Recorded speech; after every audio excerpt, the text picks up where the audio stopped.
Omdat hy lief, sien 'n kans vir môre.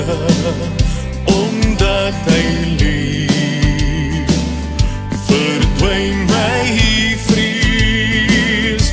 Omdat ek weet, ja ek weet, hy hou my toekoms. Die liewe is die moeite werd, omdat hy lief. Goeiedag.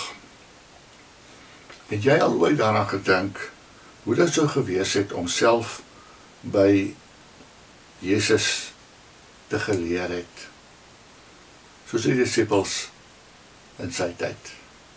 Sou jy vinnig aantekeninge gemaak het, sy beste uitsprake regstreeks getweet het, of dit opgeneem het om op jou Instagram stories te plaas?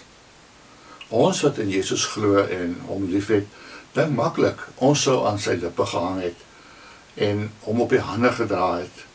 En ons neem soms die disippels kwaadlik, omdat hulle die kans laat verbygaan het en so moeilik verstaan het en geglo het wat hy hulle geleer het. Maar as jy opreg vir Jesus probeer volg en meer die evangelies met aandag lees, sal jy dalk agterkom dat jy verward kan raak en selfs nie saamstem met wat Jesus gesê het nie.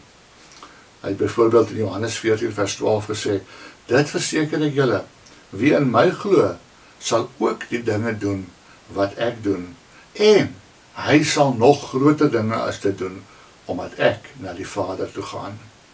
Hoe kan dit wees? Jy al mooi gedink wat die implikasies van hierdie belofte van Jesus is, dat ons deur die Heilige Gees groter dinge sal doen, as wat hy gedoen het. Jesus het hierdie woorde aan die disippels uitgespreek tydens hulle laaste maaltyd saam. Hierdie gesprek was dus vas in die vroeë disippels se herinnering toe Jesus opgewek is en 40 dae saam met hulle deurgebring het en toe na die hemel teruggekeer het. Dit het 'n impak gehad op hoe hulle geleef het in die dae nadat die Heilige Gees soos tonge van vuur uit die hemel geval het. So, terwyl daardie vroeë disippels deur hulle daaglikse lewens gegaan het, het hulle groot dinge verwag. Hulle het verwag dat God hierdie groot dinge deur hulle sou doen. En wat het gebeur? God het groot dinge gedoen. Opstanding was die werklikheid van die vroeë Christene. Hulle het Jesus se nuwe liggaam aangeraak, hom sien eet en met hom gepraat. Hulle het opstanding verwag as gevolg van die beloftes wat Jesus gemaak het. Hulle het dit ervaar. Die vroeë disippels het iets geweet wat ons vandag ook moet weet. Ons verwagting vorm ons ervaring. Wanneer ons die opstanding in ons lewe ervaar, begin ons die opstanding in ons wêreld raak sien. Ons laat ruimte vir God om lewe te bring uit 'n situasie wat dood lyk. Ons verwag van God om versoening uit verraad te bring. Ons vind gebrokenheid en ongeregtigheid en ons verwag dat God genesing en geregtigheid daar sal bring. Ons hou vas aan hoop, wanneer almal anders toegee aan sinisme en wanhoop. Opstandingshoop ontken nie die werklikheid nie. Dit trotseer die werklikheid.